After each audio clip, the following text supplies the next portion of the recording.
Just to show you how seriously, I'm going to tell you how we checked up on you. We call these things surgical transmitters.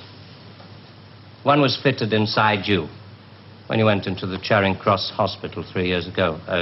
Appendix, wasn't it? Transmitter? Are you trying to tell me that you listen to every word I say? A machine does.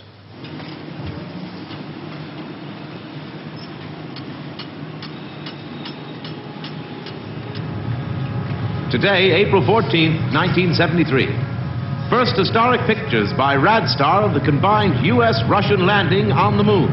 Shown here are Majors Webb and Mikhailovich taking their first steps into the unknown, firing their retro-rockets to land their spacecraft on the dust-covered surface. A comforting note for us stay-at-homes, both the Pentagon and the Kremlin have announced that the moon has no strategic value. Nowadays, people don't work for money. They work for the idea of money. They don't even love for love. They love for the idea of love. They only hate for the idea of hate. It took us 5 years to find a non-addictive drug, one we could pay off against the hard drugs. LSD. You marketed that? Oh, yes, of course. And for a very good reason. Some of these protest movements were getting a little bit too close to the mark. LSD gave them nice little hallucinations. InfoWars MD, now available exclusively at InfoWarsStore.com, a true 360 win.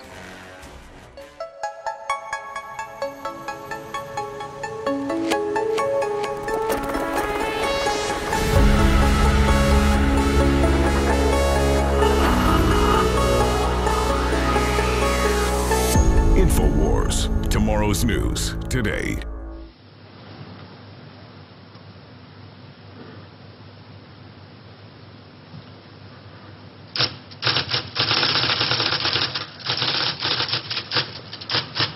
Over here at 3. It's after 10 past.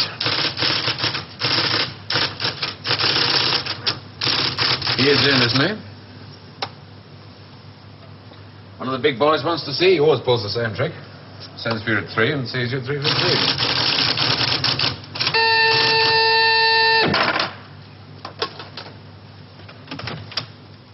Mr. Larkin to see you, J.G.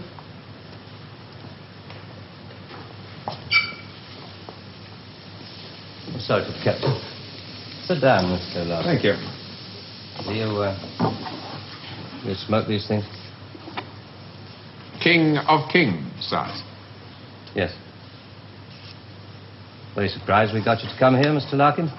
Well, I couldn't see what the CWNS would want with me. Still can't. Do you know anything about us? Oh, I heard one or two things when I was working with the BBC. What'd you hear?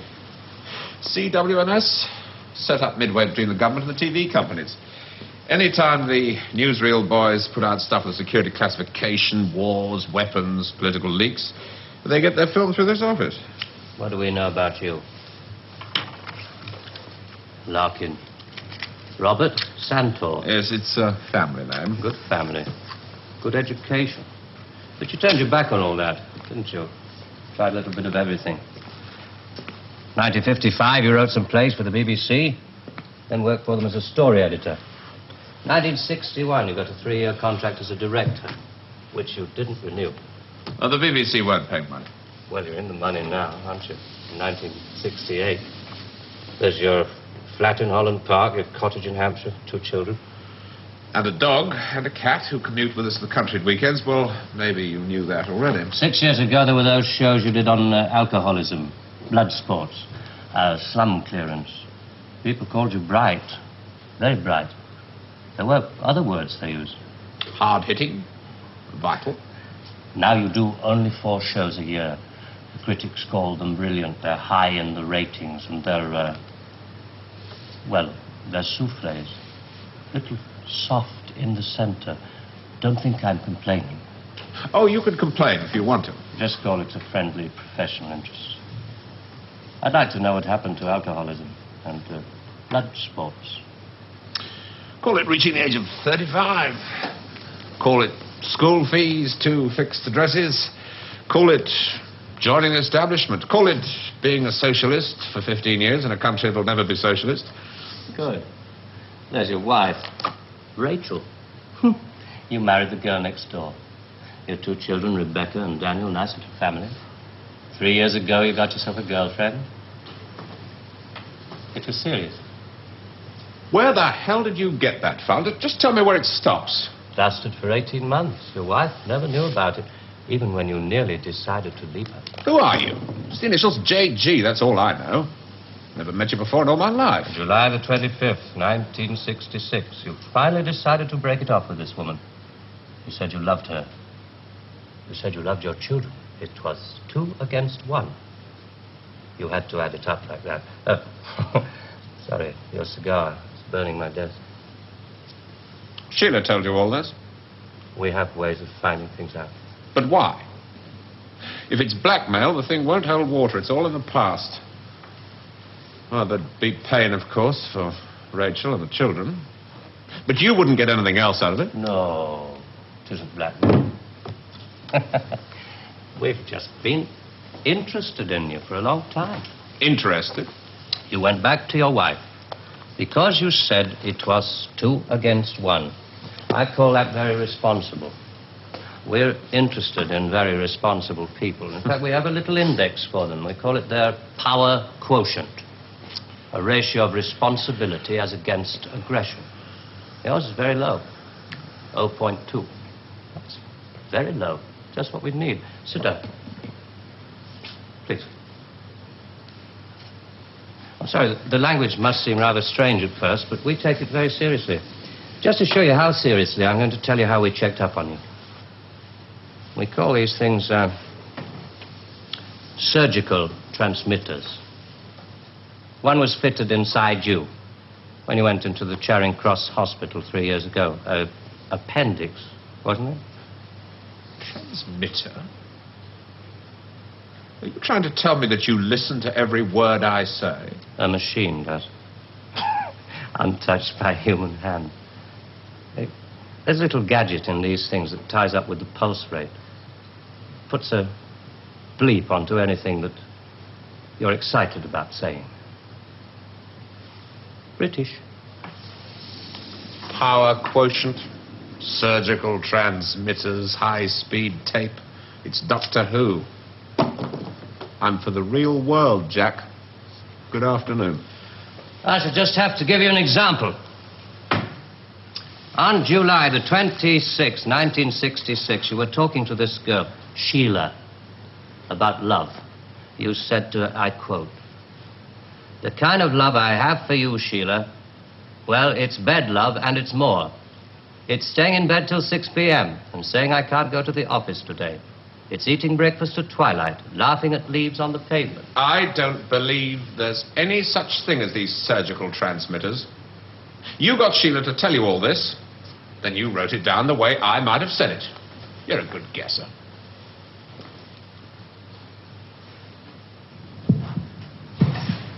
Can you hear your heart beating? It's eating breakfast at twilight, laughing at leaves on the pavement, getting a cab to a silly movie to Paris. It's moving when you're tired of staying still. And I've done it all before when I could do it with no ties. Now it'd just be irresponsible. So there really is one of those things inside me.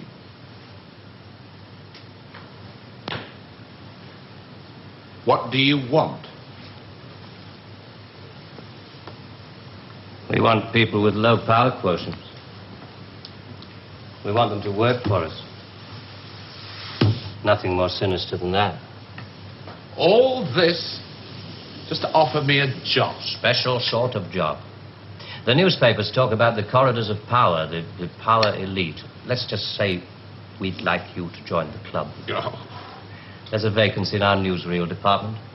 We'd like you to help plan the news for 1973. Come again? Plan the news for 1973.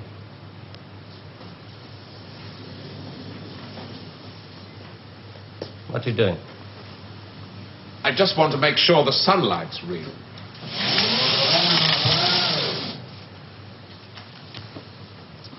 I always tell people,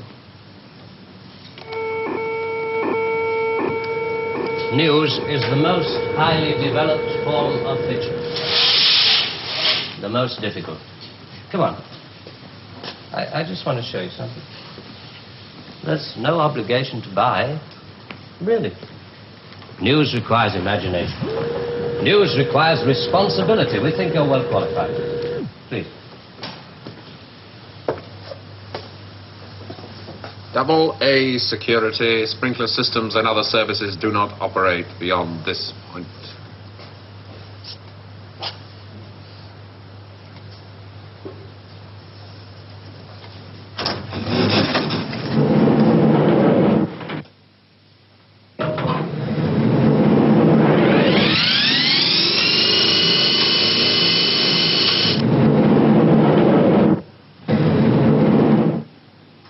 (1973). We've only roughed out the news for 1973.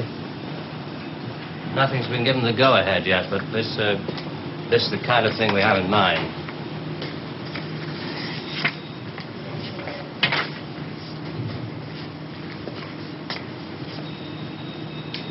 Come.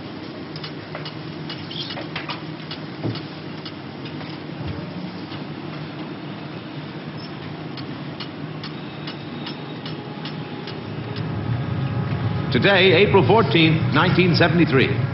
First historic pictures by Radstar of the combined U.S.-Russian landing on the moon. Shown here are Majors Webb and Mikhailovich taking their first steps into the unknown, firing their retro-rockets to land their spacecraft on the dust-covered surface.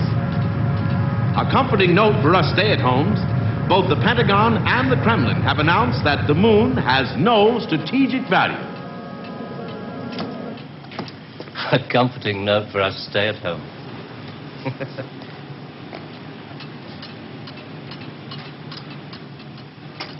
I can't show you any film on this next model. We haven't photographed it yet. But this is the way it will sound. June the 22nd, 1973. The State Department releases film of the ultimate weapon, codenamed Icarus. This satellite is equipped with a solid reactor. In layman's terms, it can freeze air solid, stopping all missiles, killing all forms of life. Icarus orbits at the same speed as the Earth, can hang in position over every major city that threatens the peace-loving nations. Rather proud of this one. Come on.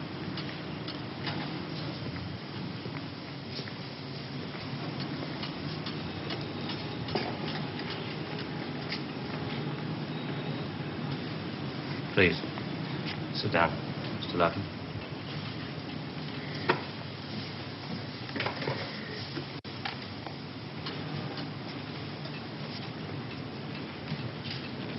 September the 5th, 1973. The new phase in global warfare. War by example. At 4:32 our time, China took out the remote Indian border village of Bandor, unprotected by the Icarus network. After the first 2 5-megaton H-bombs have fallen, the 9-way hotline finally switch it off. But this is going to happen in 1973. You're going to make this happen? No. We're going to make models, much cheaper. Then we photograph the models. Fake newsreels? That's fake newsreels. For the past 10 years, people have been looking at our fake newsreels and listening to our fake commentaries. And they accept it for the truth? And you can do it. Stop 100 people in the street. How many of them have actually seen a missile or a satellite? They're just told they exist and they believe it. Yes, you're getting there. I knew you would. Well, now, the moon rocket and the satellite, that you can get away with. That's too remote for people to grasp. It's too far away, but this... I mean, you invented this village on the Indo-Chinese border. Oh, yes. Well, somebody could check up. Very mountainous territory up there. There'll be no survivors in 1973. No rescue work. Radiation scare. Yes. You can do it. This could be the news for 1973. Not necessarily exactly like this. We only plan in detail 1 year ahead. Oh, you only plan 1 year ahead. Hey, tell me, what is the news item that's bothered you the most in the past year, 1967? Oh, well, it has to be the new American intercontinental ballistic missile, the Boy Wonder, doesn't it? Just the one I asked him to set up for you. The new ICBM, codename Boy Wonder, with a much-talked-about Mercury warhead.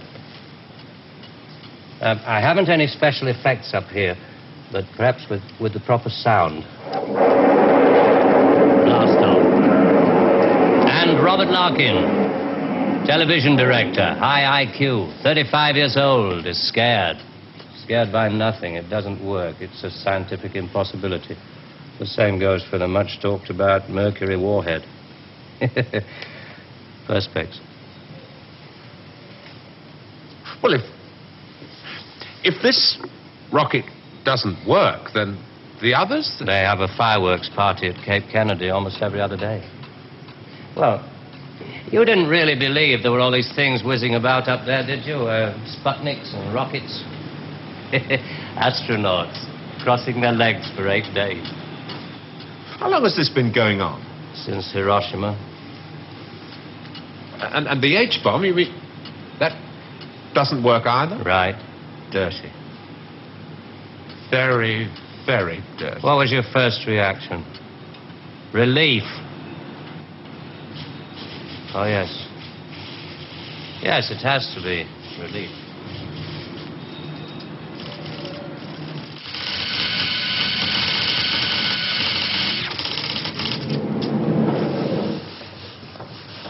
Only 12 people are allowed beyond this point.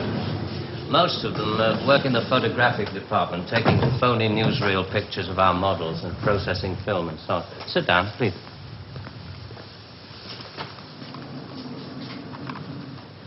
Ah, pretty pictures from our stills department. The Boy Wonder. Do you really think that missiles and satellites are mile line of country? No, not at all. I've only shown you the hard news. There are other things, much softer things we thought might interest you. Well? 1973, we thought it might be time for an anti-teenage movement. A long-awaited return to maturity. Sherry. Perhaps even a religious revival. Oh, I see. You want me to arrange the grand opening of Ruislip Cathedral.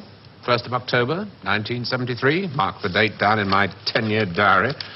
We are very serious about you. There are things about you we like very much. Qualities you have to offer. Qualities that we perhaps don't possess at the moment. That's great. Our file on you. I have to return to July the 25th, 1966, the day you broke it off with this girl, Sheila. You really did reveal rather a lot of yourself that day. But, of course, if you really mind... Help yourself. You said to her, it won't work, Sheila, and she said something, and then you said...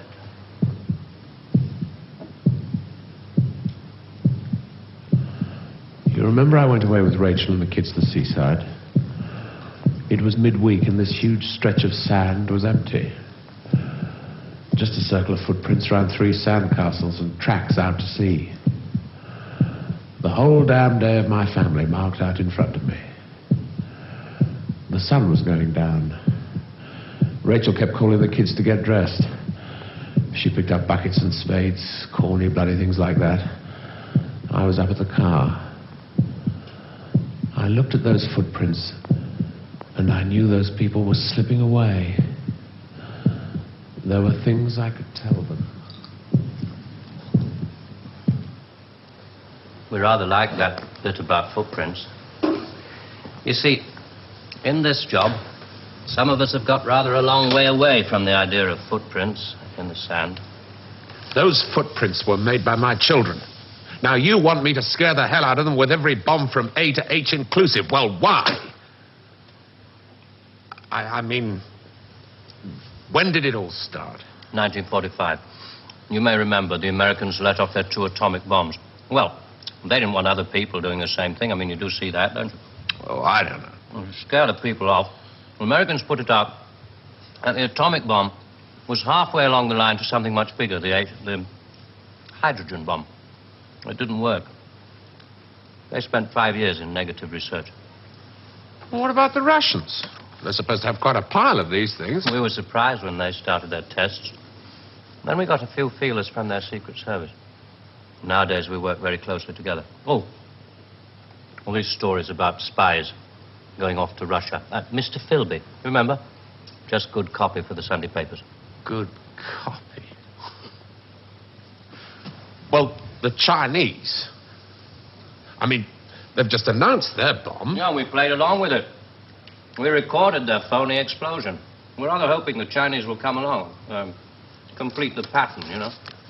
In Vietnam, hundreds of people are being killed every week. Well, you can't do that with your models. No. And you can't cure people of bad habits in 2 generations. They like to carry rifles. They like to put lines on maps. And we let them because we control the situation. There's no danger of world war. Just a simple choice for everybody. Capitalism or communism.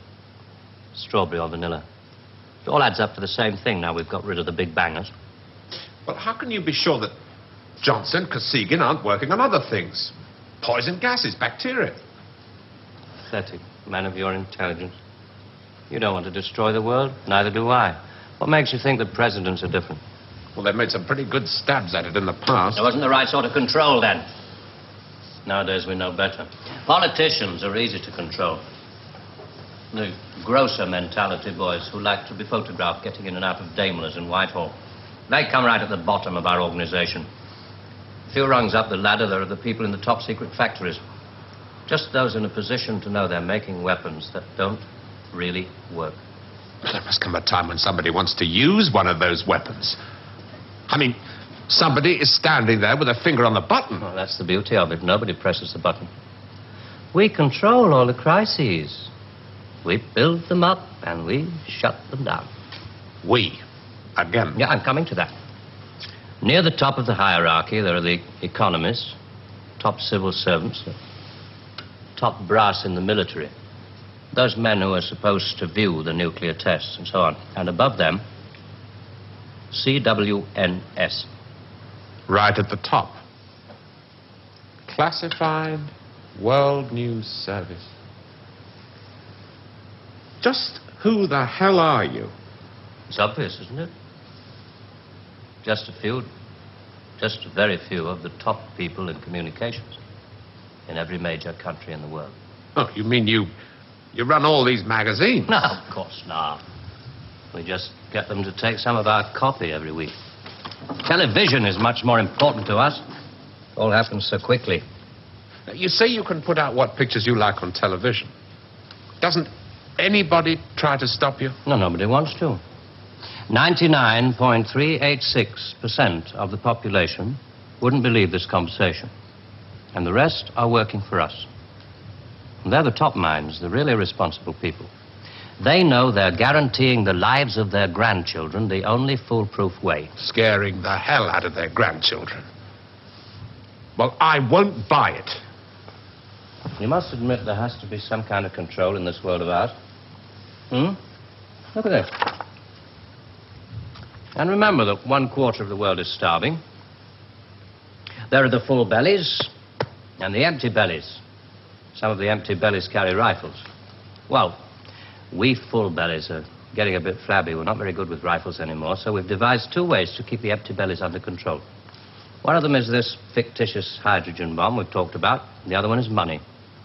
Enough money to fill some of the empty bellies and put a hopeful smile on the faces of the others. A great wall of money all around Britain. And it's no secret that the British economy is in trouble at the moment. So we have to put that right, too, to stay alive. We have to control the people in this country. Scare an ostrich, it buries its head in the sand. You scare a hedgehog, it rolls itself up into a ball. When a woman's frightened, she goes out and buys herself a hat. You mean you scare us so that we'll buy more, so that money moves quicker, production moves up? We don't say scare when we talk about human beings. We say threaten them emotionally. And there are all sorts of ways of not just the big ones like the hydrogen bomb. Overcrowd them a little with bad planning. Sell them too many motor cars. Anything to keep them a little bit removed from reality. Nowadays, people don't work for money. They work for the idea of money. They don't even love for love. They love for the idea of love. They only hate for the idea of hate. It took us 5 years to find a non-addictive drug, one we could pay off against the hard drugs. LSD. You marketed that? Oh, yes, of course. And for a very good reason.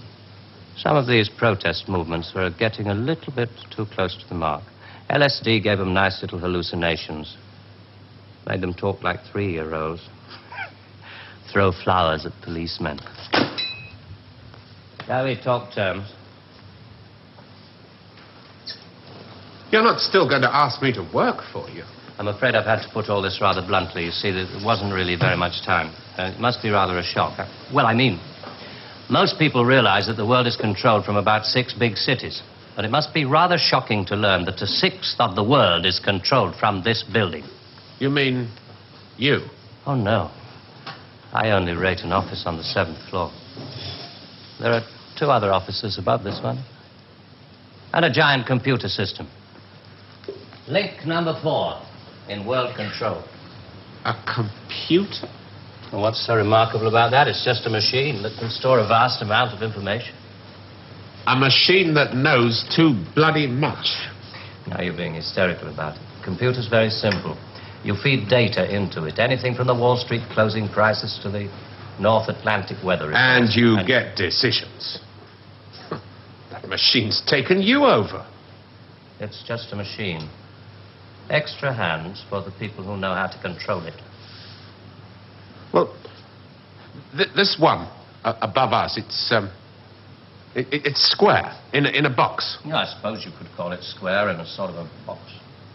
Do you know why I go away at weekends? To get away from people in boxes. They live in boxes. They get their thoughts, their problems, and their answers out of boxes. And I like to get away at weekends because they're not people anymore. Now, you know all about me. My cottage in Hampshire. But did you know that there's a line of trees that goes right up past the house? And the noise they make is like the sea. Did you know that I find it difficult to sleep in the country? And I like to go and stand in the garden before dawn. And I feel good because I know that my wife and my children are asleep inside. And I like to go out and walk past the wet hedgerows until I can see pasture land and the smoke from the cottages in the village. This may be all very well for one of your grassroots programs, but I'm afraid time is running out. I ought to tell you, we pay a great deal of money. We can afford to. We save such a lot on things like the national defense budget, so on. We would start you off at £250,000 a year. No. Rising to £1 million when you make the Ministry of Morality, which I know you will. Will you let me out of here? One little point. I should have told you about these surgical transmitters.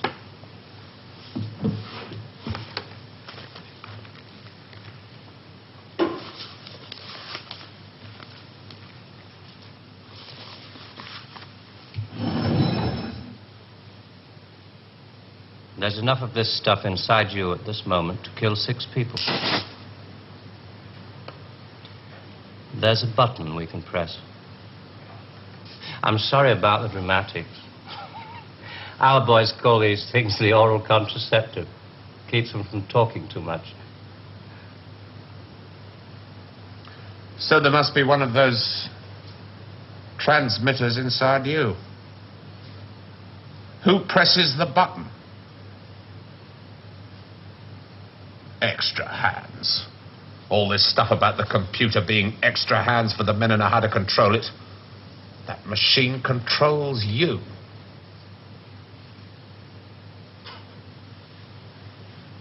You start on Monday.